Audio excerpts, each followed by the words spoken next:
Deportiva.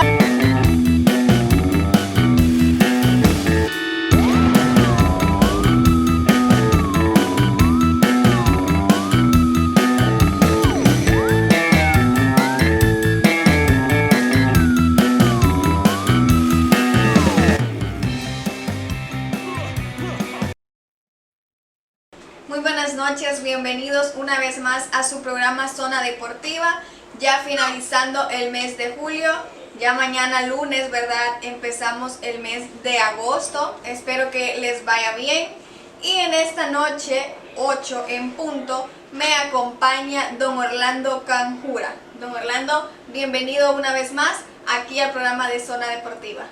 Gracias Lenny, ¿qué tal amigos? Un placer estar nuevamente en este canal. Y aprovechando, estamos en el mes del periodista, ¿verdad?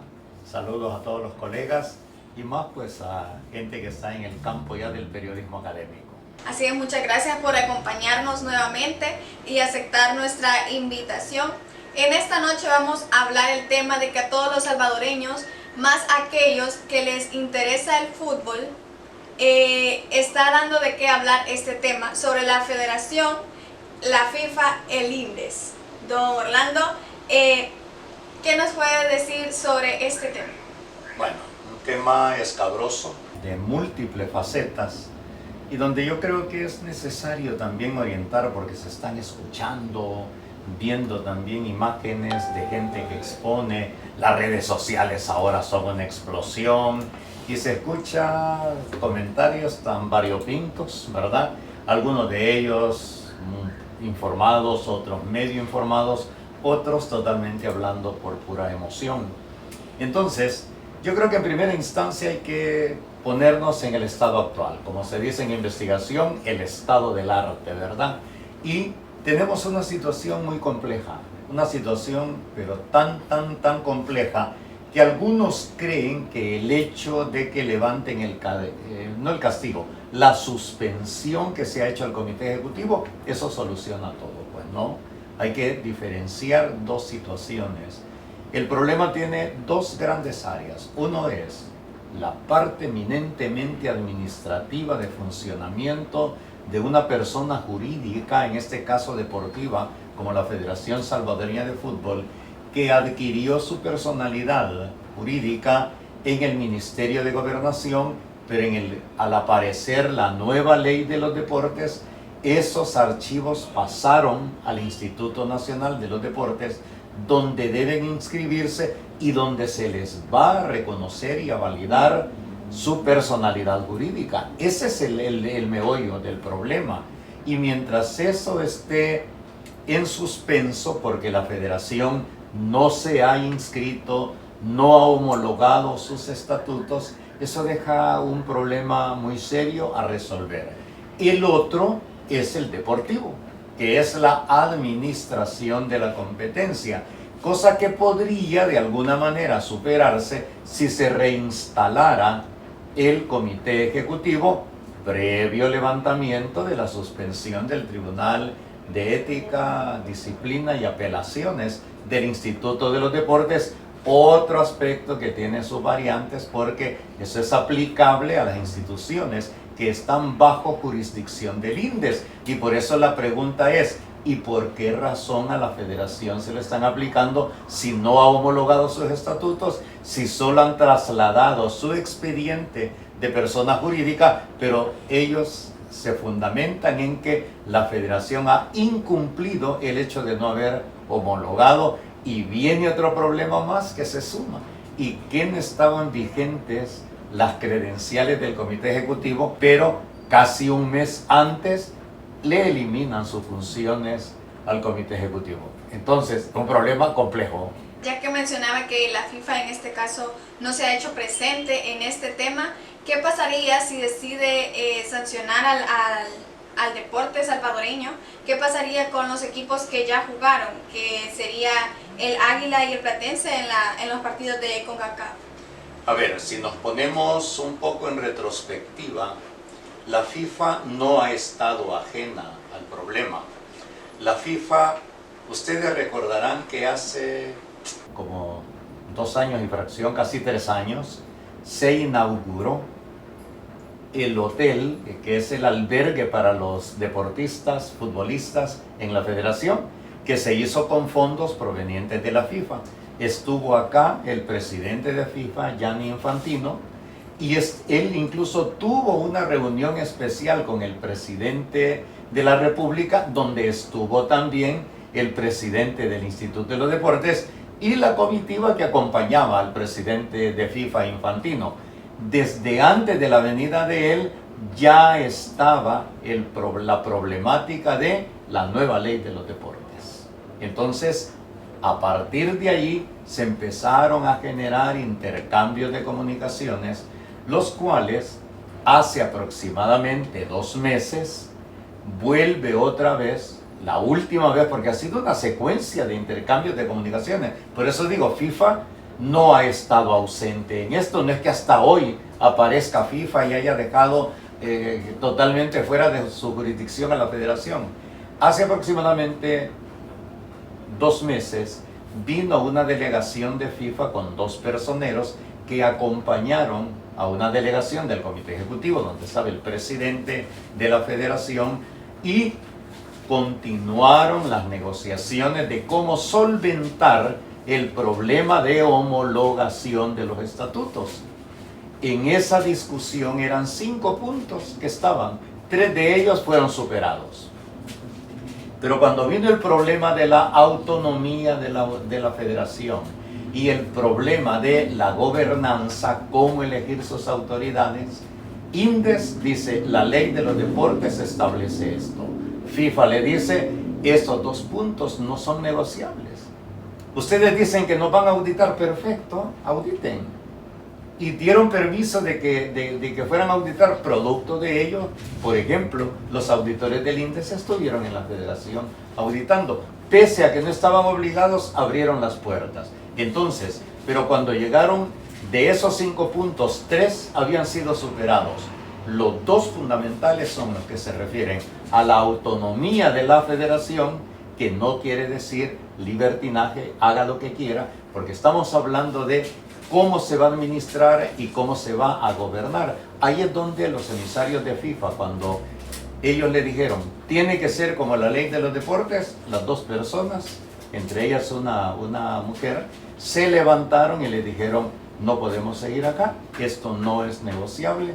Y de esos 2 meses hacia acá, antes de que se cumpliera el segundo mes, donde termina la validez de las credenciales, se viene el problema de la injerencia, porque le pueden dar otro nombre, pero definitivamente es injerencia, y eso está tipificado en los estatutos de FIFA. ¿Qué es o en qué se basa el Congreso que pide la primera división? A ver, para elegir autoridades y para darle seguimiento al trabajo de la federación año con año, hay que realizar lo que antes se denominó Asamblea General del Fútbol. Hoy se llama Congreso Nacional del Fútbol, donde al cumplirse el plazo de las autoridades hay que iniciar el proceso de elección para hacer la distribución de cargos.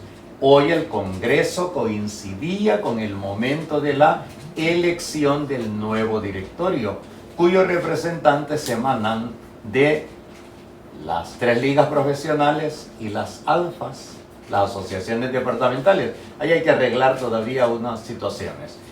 Esto que generó, como la federación que da Cefala, aparte de eso, bueno, hay que aclarar esto, aparte del Congreso Ordinario Nacional cada año, si hay una problemática en particular, la federación puede convocar, ya sea por iniciativa del comité o por petición de la 4ª parte de los miembros que integran el Congreso, puede convocar a un Congreso extraordinario para atender una problemática en particular. Hoy se ha puesto como punto de honor que sea desconocido el comité ejecutivo, que se nombre, que se convoque a un Congreso extraordinario, y que este Congreso extraordinario es el que le pida a FIFA la intervención para nombrar una comisión normalizadora. Eso implica un plazo enorme para buscar soluciones al problema. Porque si la comisión normalizadora nombrada por el INDES ya se pausó, ¿por qué aún está la duda de que la FIFA puede sancionar a El Salvador? Porque no se ha derogado la nominación de ellos, una. Por lo tanto, lo que ha hecho el Comité Ejecutivo del INDES es suspender su funcionamiento, pero no anularla. Entonces eso sigue siendo un problema latente de que cuando se observe por parte del Estado que hay necesidad de ir a intervenir, van a volver a intervenir. Esa es una de las situaciones. Otra, el Tribunal Disciplinario que dio paso en su decisión suspendió al Comité Ejecutivo y le dijo al INDES: nombre una comisión normalizadora. Esa suspensión de funciones del Comité Ejecutivo tampoco se ha derogado. Entonces, ¿qué hay? ¿Es eso o no? La pregunta ¿es eso o no es injerencia estatal? Y FIFA dice en su articulado de los estatutos que no se va a permitir injerencia de terceros. Entonces el tema está latente. FIFA está analizando la información que le ha llegado y está pensando en que hay o no hay condiciones para que se normalice la actividad o se mantiene la injerencia estatal. La otra es, el edificio todavía está siendo custodiado por la Policía Nacional. ¿En qué se basa la normalizadora y quiénes serían sus integrantes en este caso? Estamos hablando de la comisión normalizadora que podría nombrarse. Bueno, es que eso lo decide FIFA. Si FIFA, porque FIFA ha sido clara en su comunicación cuando se da el fenómeno de ir a tomarse el edificio, incautar el edificio, que el mismo fiscal general se sorprendió cuando el equipo de abogados de la Federación le dice: el edificio está incautado y las leyes de la República no permiten la incautación de bienes previo dictamen del juez competente. Sigue incautado. Entonces, cuando hablamos de eso, sí hay que diferenciar dos cosas. Una es la comisión que nombra el INDES, la cual está en este momento pausada, pero no derogada. ¿Y de dónde va a provenir una comisión normalizadora? En primer lugar, ¿qué va a hacer la decisión de FIFA? No se conoce. ¿Nos va a suspender? ¿Nos va a desconocer? ¿O FIFA, como regreso al tema, en la comunicación que envía dice: la autoridad reconocida por FIFA es la autoridad de la Federación Salvadoreña de Fútbol y su comité ejecutivo? ¿Por qué dice FIFA? Porque fue elegido de acuerdo a la normativa nuestra, porque cumplieron los requisitos para integrar el comité, son nuestra autoridad reconocida. FIFA tendría que llegar después del análisis a decir: hombre, retiro mi reconocimiento a ese comité y nombro una comisión. Pero ¿qué clase de comisión? Depende de qué dictaminen ellos. Si nos suspenden o nos castigan o nos desconocen.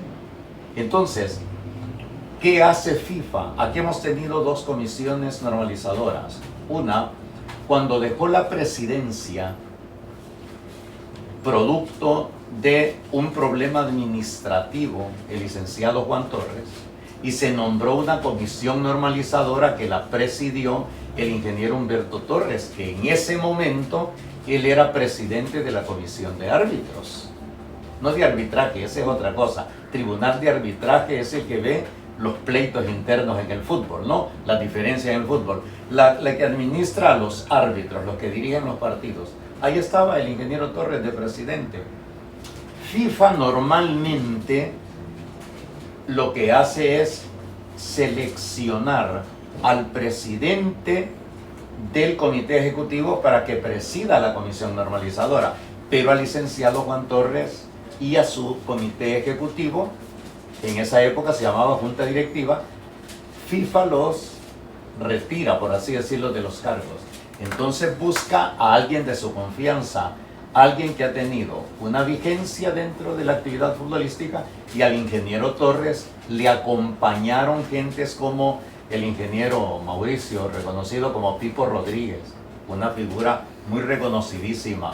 Ahí estuvo también, para recordar algunos de sus miembros, estuvo también don Odilio Vicha Vilés, en paz descanse, un directivo de largos años en primera, en segunda división y por ahí, ¿no? Una serie de elementos que integraron esa comisión normalizadora. ¿Quién la nombró? FIFA. Esta comisión que administró todo el sistema administrativo de la federación. Llegaron a una elección, el ingeniero Torres resultó electo, Humberto Torres. Después de él vino la gestión de Rodrigo Calvo. Rodrigo Calvo, en un congreso del fútbol, allí él de alguna manera es prácticamente no reconocido o no apoyado por los miembros de esa asamblea general, y él entonces pone su renuncia. ¿A quién nombró la comisión de presidente? A su vicepresidente, a don Reinaldo Vázquez, que desafortunadamente pues hoy está con una situación penal en los Estados Unidos, pero que no tiene que ver directamente con la administración de la federación, sino por otro tipo de cosas asociadas en cosas de mercadeo del fútbol, pero él ya no era parte de la federación. ¿Qué le estoy queriendo decir con eso? La comisión normalmente la preside el presidente del comité ejecutivo. Aquí están pidiendo que a todos se vayan. Habría que, si FIFA lo aceptara, tendrían que buscar una personalidad. Y eso es inminente. Eso es inminente. Si es que se va a dar la finalización de sus funciones, excepto que le retire la suspensión el tribunal de disciplina que tiene el INDES al comité ejecutivo, estos a lo mejor podrían acceder a sus cargos, que el próximo 31 terminan, pero podría darse que la FIFA diga, para normalizar esto les doy una extensión de tanto tiempo. Podría suceder, pero son suposiciones. En este momento es un gran signo de interrogación. No sabemos qué va a decidir FIFA. ¿En qué se basa o cuáles han sido las bases que ha tomado el INDES para intervenir en este tema? Ellos han sido claros en decir que hay un irrespeto, un incumplimiento, dicen, a la ley de los deportes al no homologar sus estatutos con la ley de los deportes. Esa es la causa. Y luego, a partir de allí, hubo una gestión de la presidencia del INDES, poniendo un aviso en la fiscalía ante supuestos malos manejos administrativos y financieros. Pero eso se sale de la administración del deporte. Ese es un ámbito que está en lo penal. La fiscalía hasta ese momento no ha dicho nada. Llama la atención que la fiscalía da a conocer algunos criterios que se están investigando, cosa un poquito rara, ¿no? Porque si algo está en investigación, ¿por qué adelantar juicios si no hay criterios? Y resultó claro lo de un periódico digital, no sé si podemos dar el nombre, ¿no? Cuando sí. El Faro, por ejemplo, publica una serie de hallazgos donde de alguna manera al final casi nos llega a decir: no ha habido hasta este momento capacidad de demostrar que hay mal manejo, y luego a título personal podría a lo mejor descubrirse algo de lo cual tenga que responder el presidente de la federación, ¿verdad? ¿Por qué cree que Hugo Carrillo no ha renunciado a su puesto como presidente? Yo creo que el hecho de que pierda la confianza de un sector, hay que demostrarle en qué están sus fallas, en qué se ha equivocado. Hasta este momento, y él fue enfático, fue incluso un poquito, no digamos agresivo, pero él dijo: miren, si alguien tiene algo en contra mía y tiene pruebas, que vaya a la fiscalía, dijo, y allí me van a llamar a mí para ir a desvirtuar, ¿verdad? Entonces, Yo pienso que a este momento, no sé si ustedes acá en su medio tienen información, pero hasta este momento una demanda contra el licenciado Carrillo no hay. Hay situaciones de inconformidad. Uno escucha, por ejemplo, a los jugadores, es que nos han tratado mal en la federación. ¿Es eso causa de que alguien lo destituyan del cargo? Hay malos manejos en la federación. Hasta este momento no hay una prueba fehaciente de ello. Hubo renuncia, mejor dicho, de 2 miembros del comité ejecutivo. Hicieron una conferencia de prensa. Uno de ellos es el que fue al INDES a explicar por qué renunciaba, y por ahí el INDES ha generado también argumentos para desconocer al presidente y a su comité ejecutivo, pero yo entiendo que en este momento, ¿qué fundamentos hay para exigirlo? Solo porque a mí no me simpatiza, porque no estoy de acuerdo con algunas cosas de sus actuaciones, hay que demostrar dónde están los ilícitos. Claro, si hay animadversión, la gente se pregunta, ¿y por qué no se retira? Pues sí, pero esas son cosas que solo él sabe por qué no lo hace, ¿no? ¿Cree que si llegara a retirarse como presidente, el proceso avanzaría más rápido? No creo, no creo, porque ¿qué es el proceso? Ya hablaba en un inicio de 2 grandes aspectos. Uno, el administrativo. ¿El hecho de que él se retire homologa los estatutos? No, ¿verdad?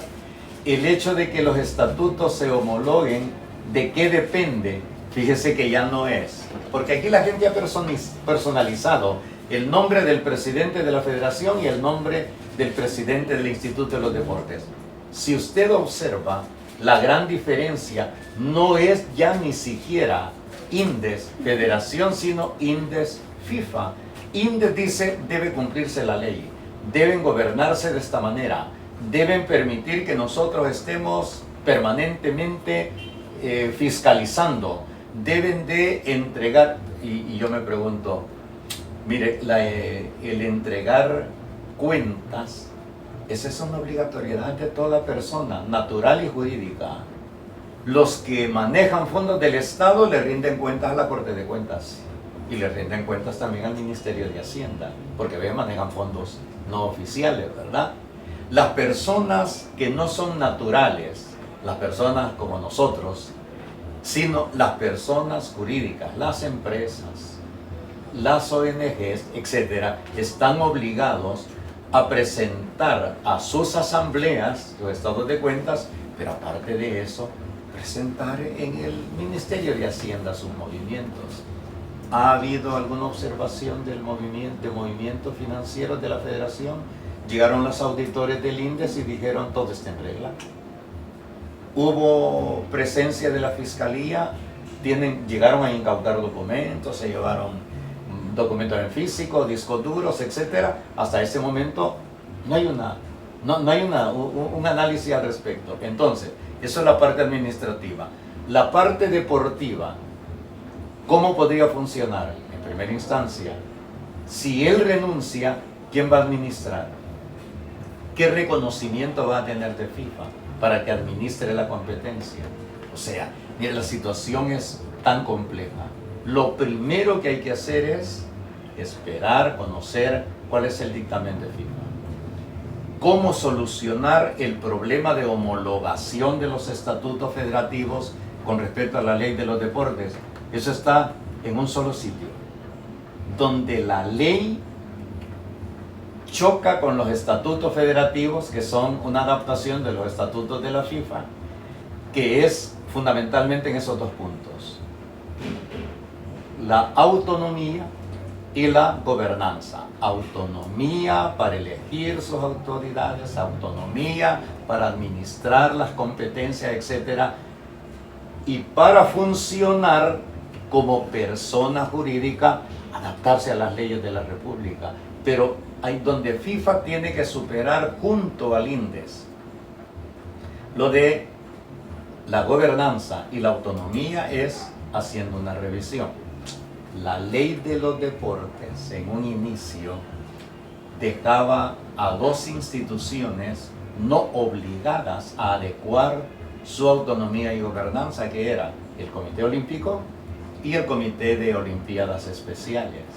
Pero cuando se dan cuenta que ellos en la ley tienen un trato especial porque están regidos, decía la ley, por instituciones internacionales en ese campo, ahí caía la FIFA. ¿Qué sucedió? Hace aproximadamente un mes. Modificaron la ley e hicieron que estas instituciones se fueran a inscribir al INDES. Entonces, esa oportunidad que tenía la federación de ser considerada de esa manera, la anularon. ¿Dónde está la puerta de salida? En la Asamblea Legislativa. Don Orlando, ¿tiene algún candidato si Hugo Carrillo llegara a renunciar a su puesto como presidente? ¿Cuál sería el perfil de esta persona? A ver, me gusta más eso último y no nombres de personas. Yo pienso que primero hay que hacer el traje y ver a quién le queda mejor. ¿Y qué implica hacer el traje? Clasificar las cualidades de esta gente. Entonces, que renuncie Hugo Carrillo, mire, él no va directamente como presidente, porque él salió electo como uno de los dos representantes de la primera división del comité ejecutivo, pero eso no es automático que él va a ser el presidente, va a ser el Congreso Nacional del Fútbol el que elija quién de los dos representantes de la primera división, del representante de la segunda división, el representante de la tercera división y los tres representantes de las asociaciones departamentales, entre ellos se va a distribuir, allí se va a elegir quién va a ser el presidente, el primer vicepresidente, etcétera, ¿no? O sea, el hecho de que él renuncie o de que vaya como candidato no quiere decir que él va a ser el presidente, que se puede maniobrar, bueno, esa ya es otra cosa de las instituciones. Ahora, yo digo, definir perfil quiere decir determinar. Hoy en pedagogía se habla de competencias. Y son tres grandes tipos de competencias. Competencias cognoscitivas, que tenga el conocimiento. Por eso FIFA dice, para ser presidente de la federación debe de atestar mínimo 5 años consecutivos sin interrupciones de estar dentro de la estructura del fútbol para que alguna posibilidad hay de que conozca cómo funciona el fútbol, adquiere conocimiento. Competencias cognoscitivas, competencias instrumentales u operativas, cuando usted de lo que aprende es capaz de aplicarlo. Y competencias socioafectivas, saber ser, saber comportarme, saber ser ético. Cuando alguien, para ser presidente de la federación, ¿qué conocimientos debe manejar? ¿Qué capacidades debe demostrar que es capaz de aplicarlos en la conducción del fútbol nacional? ¿Y cómo se va a comportar? ¿Qué características personales para actuar consigo mismo, ética por ejemplo, y actuar con los demás, relaciones, por ejemplo? Entonces, si allí nosotros estableciéramos esas cualidades, estaríamos asegurando que llegue alguien con condiciones. ¿Qué pasaría con la inversión de los equipos de primera división si FIFA llegara a sancionar al deporte aquí en El Salvador? Pues dejan de ser inversiones y se convierten en gastos, pero ¿sabe lo más grande? Se convierten en pasivos, como llaman los contadores, porque son compromisos a pagar. ¿Y de dónde van a tener ingreso? ¿Será que los patrocinadores le van a seguir aportando? Pero más que los equipos, ¿qué implica el fútbol? El fútbol implica jugadores, cuerpos técnicos, y cuando hablo de cuerpos técnicos, desde el entrenador principal hasta llegar al utilero, ¿verdad? Cuerpos técnicos. Y luego veamos lo que implica un partido de fútbol. Tener taquilleros, tener boleritos, tener utileros, tener gente en las taquillas, en los portones, la gente que se mueve en el entorno, los periodistas que andan cubriendo, y que quiera sí o no, alguna fuente de ingreso hay. Y la señora que vende refresco allá en el partido del pueblo, pues, y el de la mototaxi que lleva a alguien del centro del pueblo hasta la orilla de él donde está la cancha. Mira, es un universo de gente, a esos hay que preguntarse. Los afectados directamente, muy directamente, en este caso, jugadores, técnicos, árbitros, los más directamente involucrados, la parte administrativa de los equipos. Solo cuerpo técnico y jugadores, un promedio mínimo es de 25 personas. Súmele a ellos médicos, utileros, kinesiólogos, etc. ¿De cuánto estamos hablando? Y si cada uno de ellos es cabeza de familia, póngale un promedio de 3 personas por grupo familiar. Mire, es un efecto tan negativo y tan dañino. Muchos van a decir, entonces que siga la corrupción. Bueno, en primer lugar, ¿dónde están las pruebas de corrupción? Yo no estoy diciendo que no hayan. Yo solo me pregunto, ¿dónde están las pruebas de corrupción? Algunas veces, ¿dónde vas, Vicente? Donde dice toda la gente. Empieza alguien a asegurar cosas y a cualquiera lo tratan de ladrón. A la muchacha allá en el barrio, solo porque es amigable con todo, ya le ponen otras tipificaciones. ¿Quién lo demuestra? Y esas cosas se tornan la mentira, decía Goebbels, el jefe de prensa de Hitler, ¿verdad? Miente, miente, miente, que al final te creerán. Entonces, a ese tipo de cosas, yo digo, si alguien debe algo, que responda. Es que no es justo que se vaya tan tranquilo, sonriendo, ¿verdad?, a gozar del patrimonio de otros. Pero hay que ser coherente y hay que ser objetivo. Entonces, cuando llegamos a esto, hay mucha gente damnificada. El primer grupo que ha salido damnificado de esto, ¿sabe cuál es? El grupo de estas chicas de la selección sub-15 que iban a competencia y antier estaban paraditas ahí, las puertas cerradas de la federación. ¿Y cómo irse a la competencia, pues? Al nivel sub-15 de CONCACAF. ¿Cómo irse? Sí, no había quien tramitara su visa, no había quien dijera aquí está lo de los pasajes, aquí está el jefe de delegación, etc. No había nadie. ¿Por qué? Porque no es la administración de la federación, está incautada. ¿Qué ha pasado con los países que han sido castigados por problemas en su deporte, como por ejemplo Guatemala? ¿Cómo se han recuperado después del castigo? Yo mire qué casualidad. Mire, Costa Rica fue castigado, pero no de esta manera, ¿verdad? México también en su momento sufrió castigo, pero eran castigos administrativos. A ellos, por ejemplo, les suspendieron participación en eventos internacionales. Aprovecharon. Costa Rica dio muestras y generó todo un plan de desarrollo, y ve el desarrollo que tiene Costa Rica. Guatemala es una interesante pregunta. Hace 3 días escuchaba yo a un periodista deportivo de gran nivel de allá de Guatemala y le decían, con tu experiencia y tu objetividad, ¿qué de positivo dejaron los 2 años de intervención al fútbol guatemalteco? Nada, le dijo. Aparte de eso, un retroceso. Nuestras generaciones se estancaron, nuestros futbolistas no pudieron salir del país, no tuvimos llegada de extranjeros, no tuvimos representatividad nacional, no expusimos lo bueno, regular o malo que tienen nuestros futbolistas porque no tuvimos selecciones. Nuestros equipos perdieron ritmo de competencia porque no pudieron participar. Un ejemplo de eso es que cuando Guatemala estuvo castigado, Isidro Metapán fue a jugar con un equipo de Guatemala y FIFA se da cuenta.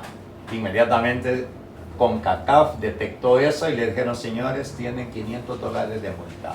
Una federación castigada o suspendida no puede ser atendida por ninguna otra que esté dentro de la autorización FIFA.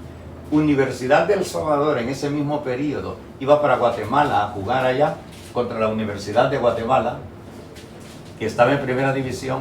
De la frontera se regresaron cuando les dijeron, acaban de castigar a Isidro Metapán, regrésense. Entonces, ¿una intervención sirve para mejorar? Es la gran interrogante. ¿Cuáles son los pasos o cuáles serían los pasos que se deben hacer para que el fútbol supere la crisis? En primera instancia, superar el choque de trenes entre FIFA y Ley de los Deportes INDES. Entonces, de allí hay que esperar qué decide FIFA.